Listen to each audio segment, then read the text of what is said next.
Hola, bienvenidos. Les saluda Claudia Palacios. Por supuesto que vamos a hablar de cultura porque estamos en pleno Mixur, un festival, cumbre, congreso, como de toda la gran oferta cultural que tiene América Latina y especialmente la gran cantidad de dinero, de oportunidades de negocio, de crecimiento y desarrollo que está trayendo la cultura y las industrias culturales a nuestros países. Para hablar de este tema estamos con la Secretaria de Cultura de Bogotá, con María Claudia López. Bienvenida. Gracias, Claudia. Tener Mixur en Bogotá, en su segunda versión, ¿verdad? Porque la primera fue en Argentina. ¿Qué hace que sea Bogotá la segunda capital de América Latina donde estas industrias culturales ponen los ojos? Bueno, es muy importante. Efectivamente, hace unos años fue la primera versión en Mar del Plata, Argentina, y en esa oportunidad se negocia dónde va a ser la próxima sede. Se eligió a Bogotá y estamos muy contentos porque pues, Bogotá en el contexto nacional y también en el contexto internacional es muy importante en cuanto a industrias creativas se refiere.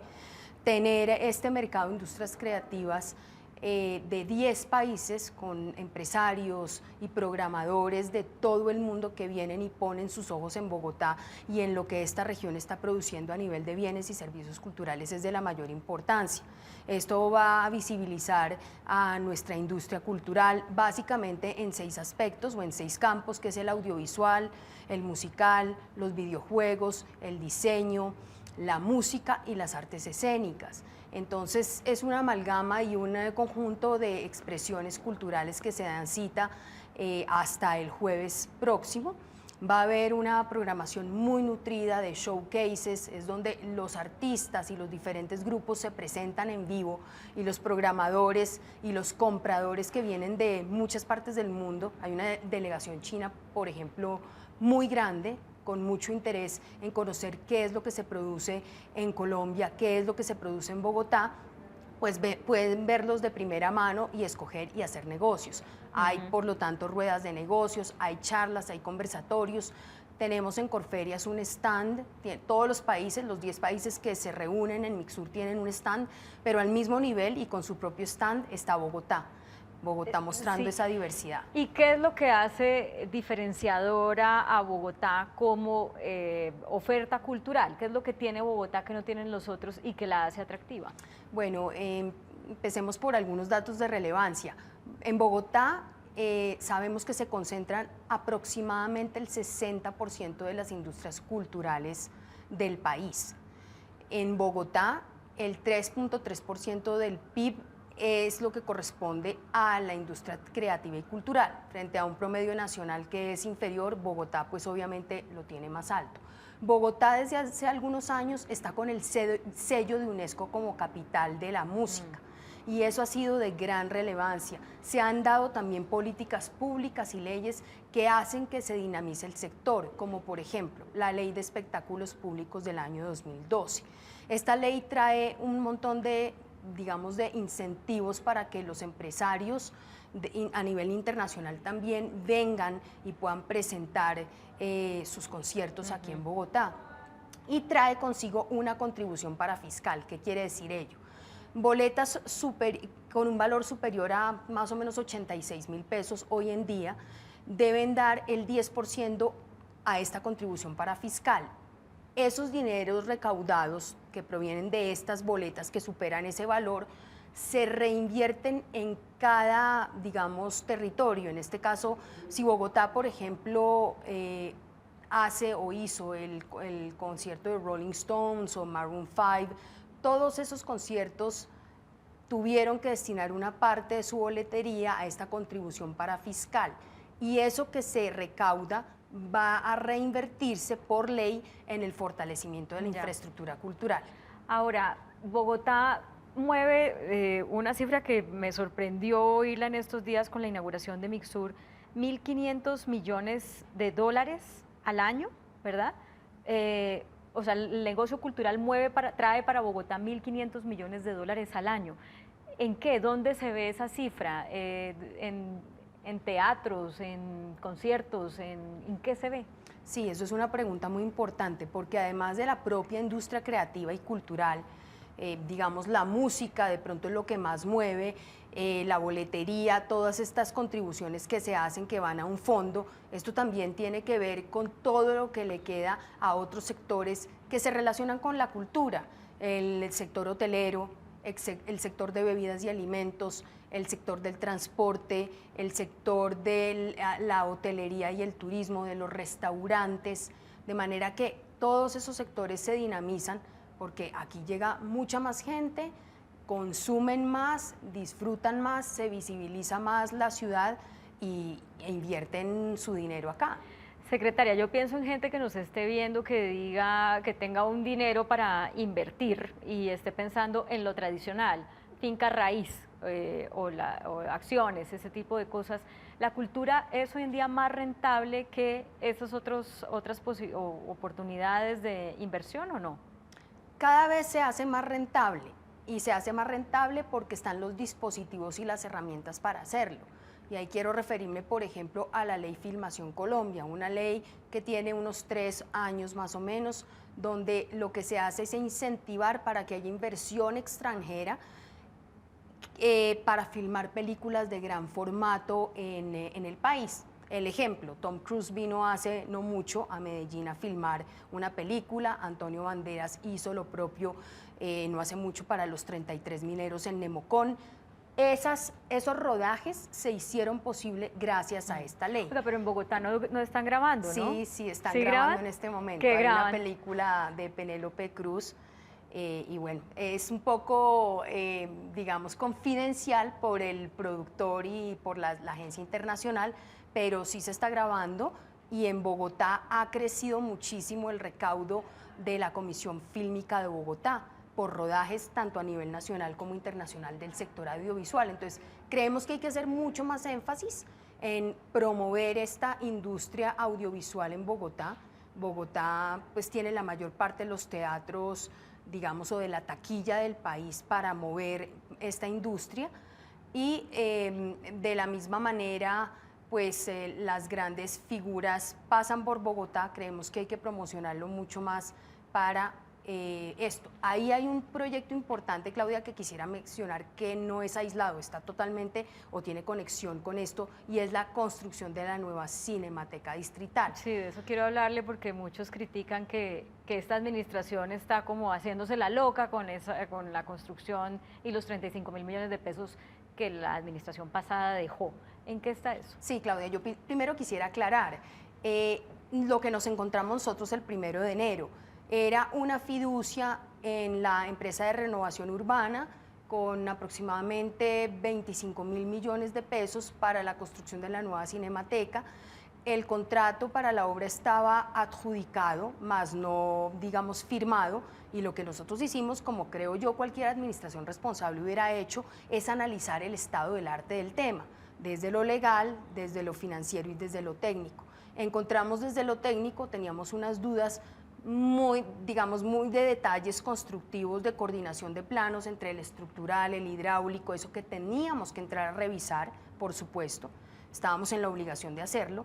Había algunas dudas financieras frente al tema de la figura de la fiducia y en ese mismo sentido había algunas dudas legales que entramos a revisar y una vez revisamos todo y estuvimos tranquilos de que el proceso iba por el buen camino, lo continuamos. De hecho, ya la obra lleva casi 2 meses de avance, ya se está excavando, la obra va a tiempo y los recursos están garantizados. Estamos, de hecho, tocando puertas como la de la Cámara de Comercio, que ya está absolutamente comprometida con el tema del clúster audiovisual. Con ellos vamos a financiar un estudio de todo el modelo financiero y sostenibilidad de esta nueva Cinemateca. Hemos hablado también con los rectores, con el rector de los Andes, con otras personas del medio, con el Ministerio de Cultura, con Proimágenes, porque creemos que este es un proyecto que no conocía el país, es un proyecto que es único, supera la envergadura de una cinemateca, digamos, en el sentido más simple de la palabra. Esto se convierte más en un polo o en un centro de desarrollo cultural y creemos que hay que darle. ¿Qué más habrá ahí aparte de la posibilidad de ver cine?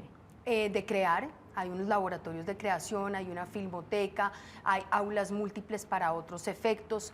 porque ya solamente hablar de cine allí pues no es el concepto es mucho más dinámico, es de industria, de elaboración, de creación, de digitalización. Entonces, los 9.000 millones de pesos que en algún momento se habló de parte de la administración que faltaban para poder hacer el proyecto como estaba concebido, ¿los va a poner la Cámara de Comercio o quién los pone finalmente? No, en eso estamos. Lo que va a poner la Cámara de Comercio son unos recursos para el modelo financiero y de sostenibilidad, para justamente mirar cómo esto va a ser sostenible y que no sea un esquema en el cual el distrito tenga que responder al 100%, porque no es viable y porque creemos que ese no es el mejor esquema tampoco. Aquí tenemos que hablar de alianzas público-privadas, eso es lo que creemos que debe haber en unión con la academia, con los gremios, eso es. Bueno, ya que se metió por el tema de la infraestructura con lo de la Cinemateca, le pregunto también por la sede de la Orquesta Filarmónica de Bogotá, que es un poco la misma historia. Había unos recursos supuestamente garantizados, pero en este momento no es claro para algunas personas que estaban en el proyecto anteriormente que esa sede vaya a existir. Sí, Claudia, ahí también debo referirme a lo que encontramos. Encontramos un proyecto que estaba a nivel de anteproyecto, o sea, no era un proyecto concluido, el cual estimaba que en ese estado la construcción de la obra costaría más de 110.000 millones de pesos para la nueva sede de la Orquesta Filarmónica de Bogotá. Cuando uno simplemente compara esa cifra contra lo que puede costar el Teatro Colón, renovado, ampliado, reforzado estructuralmente, restaurado en su integralidad toda la yesería, la pintura mural, el Teatro Colón no supera los 90.000 millones de pesos. Entonces, cuando uno ve que una obra nueva cuesta 110.000 millones, incluso sin antes de que exista el proyecto, uno ya tiene sus dudas financieramente hablando. ¿De qué sede estamos hablando? Eso no quiere decir que no necesite la orquesta una sede, pero una sede tiene que tener unas especificaciones, tiene que tener una envergadura y claramente el proyecto que nosotros encontramos de la anterior administración no es viable o no lo consideramos pertinente. 1, por el valor, 2, por la escala, 3, por la localización, en un lote al lado del Coliseo del Campín donde normalmente se ubican hoy los circos. Es decir, es un sector muy céntrico, pero también acústicamente muy complicado. Por ahí pasan pues ambulancias cada 2 minutos, el ruido de aquí y de allá. Al parecer, y según la información que nosotros tenemos, el proyecto inició costando mucho menos que este valor, pero por cuenta del acondicionamiento acústico, pues el valor se incrementó muchísimo. Entonces, ¿cuál es la opción ahora para la Filarmónica? La opción, estamos analizando varias cosas. Estamos en conversaciones con la Universidad de los Andes. Ellos tienen un proyecto de renovación urbana en Fenicia muy ambicioso, que creemos además muy pertinente para la ciudad. Nosotros ahí tenemos una de las sedes de ensayo de la orquesta, que es el Teatro Cuba. Entonces estamos viendo si en ese sector pudiéramos hacer algo con la Universidad de los Andes para poder conseguir un predio donde pudiéramos específicamente establecer la sede de la orquesta. ¿Y cuándo va a haber como ya una decisión? Que es lo que muchos dicen, bueno, pero ya estamos en septiembre, en octubre, perdón, la administración empezó en enero, todavía no lo sabemos. ¿Será que se va a diluir esto entre tantas prioridades que hay? No, no se va a diluir. Este es un tema que está en el plan de desarrollo, pero es un tema que toma tiempo y que no nos queremos apresurar. La orquesta cumplió este año 50 años. Y la orquesta desde hace muchos años, esto no es desde hace 1, 2, 4, 5, necesita una sede.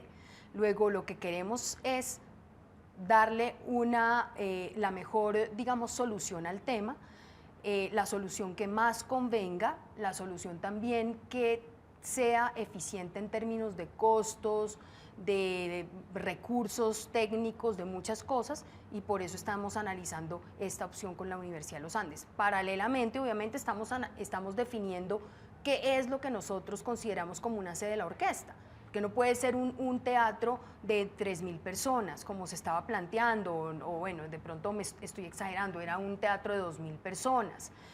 No podemos pensar que sea una infraestructura que cueste 100.000 millones de pesos. Entonces, estamos definiendo esas características técnicas La orquesta necesita una sede para ensayar y es que no es solo la orquesta, Claudia, es que tengamos en cuenta que está la banda filarmónica, la orquesta filarmónica juvenil, están los coros. Entonces son varias agrupaciones, no es solo la Orquesta Filarmónica de Bogotá, sino las demás agrupaciones. Entonces apuntarían a que con esta probable alianza con la Universidad de los Andes sea como el ensayadero para todas estas otros coros y orquestas.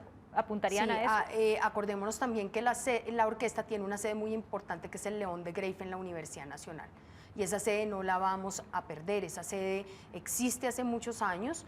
Es un poco diversificar y mirar cómo además pudiéramos hacer circuitos dentro de la ciudad y cómo estas agrupaciones que existen bajo la sombrilla de la orquesta pudieran tener solución o pudieran tener su sede de ensayos no de pronto una, sino en varias sedes. Secretaria María Claudia, ¿hay pues alguna, qué se puede llamar a eso, decepción de algunos promotores de la cultura muy tradicionales en Bogotá que están viendo un cambio en las maneras o en las metodologías para recibir recursos del distrito? Háblenos de eso. Pues Claudia, eso es muy importante, gracias por tocar ese tema, porque efectivamente yo creo que cualquier cambio causa incomodidad. No es fácil muchas veces adaptarse a los cambios, pero creemos que hay que cambiar la forma de entregar los recursos en el sector cultura. ¿Con qué me encuentro yo? Me encuentro con un sector en donde mayoritariamente los recursos para apoyar los diferentes eventos artísticos y culturales en la ciudad se entregan mediante convenios de asociación, digamos que se negocian o se hablan entre las partes. El IDARTES, la Secretaría, el Instituto de Patrimonio, bueno, las diferentes entidades del sector y un tercero. Pero eso es legal. Eso es legal, por supuesto, pero entonces lo que nos encontramos es que no tienen como criterios para evaluar el impacto, para hacer seguimiento y para entregar los propios recursos. O sea, ¿cuál es con qué mido yo si a una entidad se le entregan al año 80 millones de pesos y a otra similar encuentro que se le entregan 120 y no hay justificación de por qué esos 40 de diferencia, ¿dónde están? ¿Por qué a unos esto y a otros esto? Eso puede, lamentablemente, y es así, puede recaer a ellos se le entregan más porque son amigos del director o del secretario o son amigos de la administración y eso no puede ser así. Nosotros lo que queremos es impactar lo máximo posible, abrir democráticamente los espacios y que la mayor parte de organizaciones culturales puedan concursar y acceder a los recursos. Y aquí está el tema, concursar. Vamos a generar unas bolsas de recursos similar a lo que existe en el Gobierno Nacional, que es el Programa Nacional de Concertación con mucho éxito. Replicaremos un programa distrital de apoyos concertados con unas líneas, varias líneas digamos, para presentar proyectos, con unas reglas del juego clarísimas desde antes, con unos puntajes establecidos y vamos a tener unos jurados externos para evaluar estos proyectos. Esta convocatoria para el portafolio de proyectos a financiarse en 2017 la vamos a abrir la próxima semana, esperamos el 24 de octubre, para que las organizaciones presenten sus proyectos y podamos fondear eso en 2017. Pero esto es para todo tipo de proyectos culturales, es decir, desde el proyecto pequeño de una localidad que quiera hacer algo en 2017 hasta un festival de ópera o cosas por el estilo. Sí, habrá obviamente escalas, muy importante también este punto. Proyectos de impacto local, como su nombre lo indica, que se refieren más a las localidades, y habrá otros proyectos como la ópera, el Festival Iberoamericano de Teatro, bueno, otros que están en la ciudad, el Indivo, etcétera, que tienen más impacto, mejor dicho, que superan el impacto local y devienen en un impacto metropolitano. Entonces, serán dos categorías que se puntuarán y se escogerán y las reglas del juego serán diferentes, pero sí queremos establecer esas reglas del juego, porque hoy en día cuando alguien viene y dice, ¿por qué no me dan mis 100 millones si hace 3 años me los vienen dando?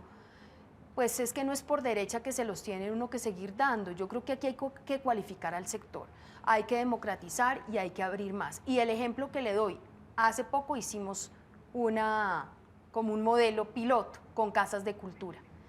se le venía dando a 10 casas de cultura, a 12 casas de cultura, más o menos 100 millones a cada una durante todos los años para fortalecer, a 100 le llegaban. Decidimos, después de una conversación con ellos, con el Consejo de Casas de Cultura, sacar una convocatoria. ¿Sabe cuántos proyectos se presentaron? 39. Entonces esperamos que maximizar los proyectos, maximizar el impacto. Con esto también buscamos... O sea, eso quiere decir darle la misma plata, pero repartida entre más gestores y promotores culturales. Así es, y con unos puntajes, y que se las demos a las personas que tengan realmente los puntajes, o sea, que pasen, es decir, que saquen buena nota. Exacto. Porque uno no puede, lo que no puede hacer en ningún caso es financiar proyectos mediocres. Entonces, eso es lo que queremos con esta nueva forma de entregar los recursos. ¿Qué pasó con Juan Ángel? Que sale el de IDARTES diciendo que no era compatible él con su estilo gerencial, con el suyo, su jefa como secretaria de Cultura. Bueno, Claudio, cuando uno es funcionario público, uno sabe el día que entra, y sobre todo de libre nombramiento y remoción, sabe uno el día que entra, pero no sabe el día que sale. Y con Juan sí hubo diferencias en el estilo gerencial. Yo lo estimo mucho como actor, como artista en el gremio, pero digamos IDARTES es el brazo ejecutor de la Secretaría de Cultura, por llamarlo de alguna manera, y para que todos me entiendan. IDARTES maneja un presupuesto que supera los 120.000 millones, y la persona que esté al frente de IDARTES tiene que tener unas capacidades gerenciales bien importantes. O sea, el mensaje aquí es no porque sea buen actor puede ser un buen gestor cultural, porque se necesita es un gerente, un administrador. Sí, cuando uno es cabeza de alguna entidad, director de un instituto, claramente uno tiene que tener capacidades administrativas y gerenciales y capacidad de manejo de equipo. Bueno, nos queda como un minuto, terminemos con lo que empezamos y con lo que tiene la ciudad de fiesta esta semana. Mixur, ¿cuál es la mejor manera de aprovechar Mixur para la gente que esté pensando en la cultura como una posibilidad de inversión? Bueno, Mixur tiene una programación interesante, invito a todos a consultarla, mixur.org, para asistir. Hay muchas cosas que son gratuitas, algunas ruedas de negocios, algunos talleres, algunas charlas, conferencias, todo el tema de Corferias de los stands, donde además pueden conocer la programación, es importante que lo miren. Y a los emprendedores que estén pensando, es que se me ocurre que de pronto el negocio de algún tema de la cultura podría ser interesante, les decimos sí. De hecho, estamos en alianza con la Cámara de Comercio montando un programa para darle asistencia, asesoría a estos pequeños emprendedores. ¿De la cuenta satélite de la cultura capítulo Bogotá? Tiene que ver con eso. Uno, con la creación de una política pública en industrias creativas y culturales, de la cual el distrito carecía, lamentablemente. Eso lo estamos también trabajando con la Secretaría de Desarrollo Económico. Y dentro de eso, un tema muy importante para tener cifras contundentes de lo que hemos hablado acá o de lo que se percibe, es crear el capítulo Bogotá en la cuenta satélite de cultura. Ese es otro de los retos que tenemos. Bueno, pues mucho éxito. Ojalá esto dispare aún más en Bogotá esta gran fiebre cultural y esta gran demanda también porque esa es otra cosa, uno a veces va a los teatros y los ve no completamente llenos y uno dice, hay tanta oferta cultural en Bogotá, pero la gente sí está consumiendo la cultura en Bogotá ¿o no? Sí, la gente está consumiendo cada vez más. Fíjese que este fin de semana fue Ópera al Parque, en el Parque La 93, absolutamente lleno, la gente con un respeto, con una atención, no solamente está consumiendo, sino lo está disfrutando en realidad. ¿Lo gratuito o lo pagado también? Lo pagado también. Fijémonos en la taquilla del Festival Iberoamericano de Teatro, fijémonos, por ejemplo, en la taquilla del Julio Mario Santo Domingo, del Jorge Eliezer Gaitán, cuando hay espectáculos. Sí está consumiendo más y la gente cada vez más se está avanzando en la formación de públicos en torno al tema de la cultura y el arte. ¿Poder adquisitivo está acorde con lo que cuestan estos espectáculos o debería ser la cultura más barata o no? No, Claudia, ahí hay segmentación, hay para todo el mundo.